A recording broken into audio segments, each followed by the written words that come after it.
Okay, here we are in a new Ableton Live set, and in this tutorial I'm going to go through a little bit in the session view, showing how to set up and then record in the arrangement view. The view you're looking at the moment is a session view. The arrangement view is the other one that looks more like a timeline. Now I have to say that you don't need to actually go into this view. You can drag things directly into the timeline.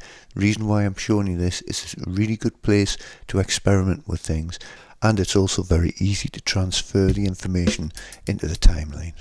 Okay, I've dragged a drum loop in, I'm playing it, and I'm going to have a look at the BPM, the beats per minute or speed. This is where you can speed up and slow tracks down. Okay, let's drag in a few more drum loops and have a little play with them. There's the first one. Drag another one into this slot here, and I've got another one. Yeah. There we go. Got 3 drum loops in there now at the moment, and as you can see, by clicking on them it allows you to play one and one only at a time. Let's name the track. We'll call it Drums. That seems logical enough. These are the 3 drum patterns that we'll use for this particular exercise.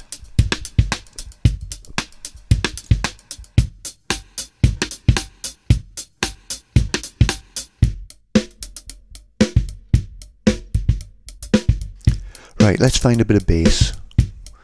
Here's one here. That'll do us. And drag it from the browser into a new channel, which, you guessed it, we're going to name bass. So let's right click and click rename and type in bass there. Okay, this next sample is called Deep Groove, and we're going to drag that to this position where it says drop files and devices here. And you can see if you didn't have an extra audio track spare there, it simply creates it. Let's name it.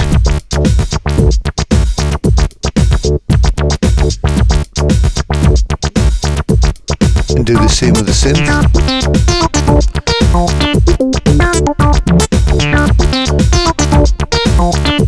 And the same with the second synth. This one's called ARP, which is a name of a very old synthesizer. We'll have a choice. We could have made a new track with it there, but I'm just going to put it on the same one as this one, so we can swap between the 2 synths. Now, if you've been very observant, you might notice that the master volumes are peaking well into the red there, which we will fix later on in subsequent tutorials, so don't worry about it at the moment. It's also possible to play an entire horizontal row by simply clicking on one of these buttons. These buttons are called scenes, and these are really handy things to have. See how you can switch easily from different sections that have different clips playing? We do have a voiceover in this folder as well. No one would have believed in the last years of the 19th century. The file's called Richard Burton because that's whose voice it is. It was taken from War of the Worlds. For anyone who's familiar with that, you might recognise it. Right, let's try and stay organised, and we'll start renaming things like the scenes here. I'm going to call this one Intro. And I'm going to set the clips that I want to use in intro there, so I'm actually clearing some of these clips out here because I'm going to just start it off just with a drum loop. So I'll do a little bit of arranging here, so there you go. Now if I was to click the scene button, I would get exactly the same thing. It would only play that one clip there. You can see on the next line down, I've arranged it so that the synth would join in there. So if I click the scene button here, it plays the whole horizontal line.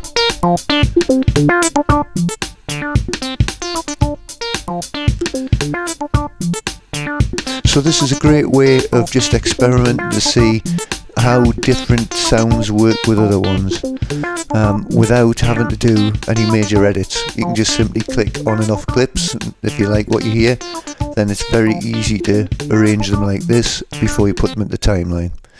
Like I say, you don't have to do this way, but it's a very interesting feature that Ableton has that other sound programs simply do not have.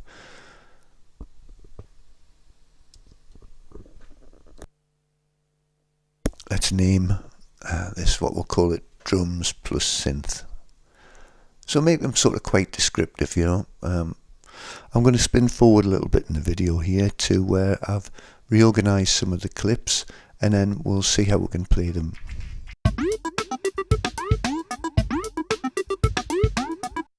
Okay, I've arranged them how we'll be using them, but just as another aside, if say for instance you happen to be experimenting with clips on different lines here, like this, and you think, whoa, that sounds good, all you need to do is right click on the scene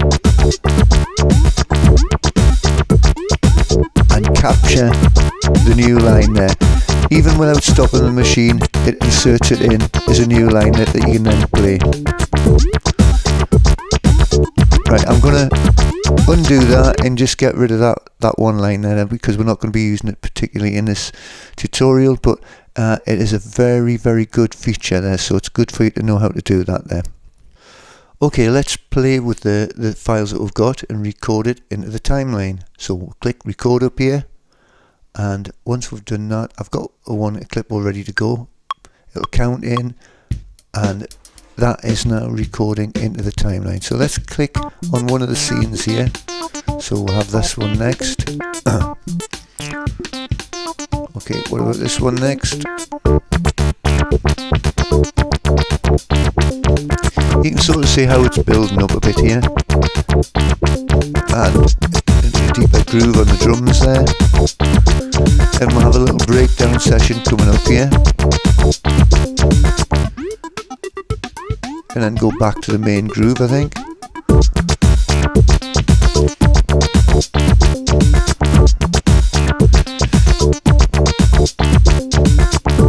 This is a great way to work, like I said, just to experiment, and it'll also generate some good little screen grabs for your documents. Okay, let's have a look in the timeline, or the arrangement view as it's called, to see just exactly how this is finished up. So what I'm going to do is simply press the tab key, and press the tab key, there we go. Now you'll see that this is all greyed out here. This is because the last thing we did was press something in the session view which takes precedence over the arrangement view, and the way to get back is click this little orange icon. That's it.